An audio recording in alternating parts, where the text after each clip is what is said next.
Welcome to Blizzard Fire. We hope this video helps fire up your solution. You start by confirming the account details the system expects. This prevents lockouts later. First, prove identity. Use the registered email, phone, and last 4 digits of your card. Once done, open the app or website from a secure device because untrusted networks can block verification. Make sure you can receive 2 FA codes. Otherwise, request a backup code or alternative verification.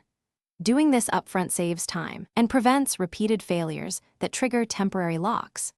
You now follow the recovery flow. Tap Forgot Transaction Password and choose the recommended verification path. Complete OTPs sent to your phone or email, answer security questions, and upload ID images if requested. These checks confirm you are the account owner. Once verified, create a new transaction password. Pick a unique, strong string you can recall for quick use, yet not reuse elsewhere. Make sure to save it securely in a manager. This step prevents future resets and speeds up transactions. You finish by testing the new password with a small transaction or confirmation. This proves it works and reveals issues early.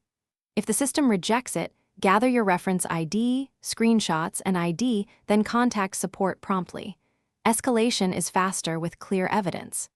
If you hit temporary blocks, clear app cache, switch devices, or wait 30 to 60 minutes for rate limits to lift. Remember, patience plus documented steps gets you restored access without repeated lockouts.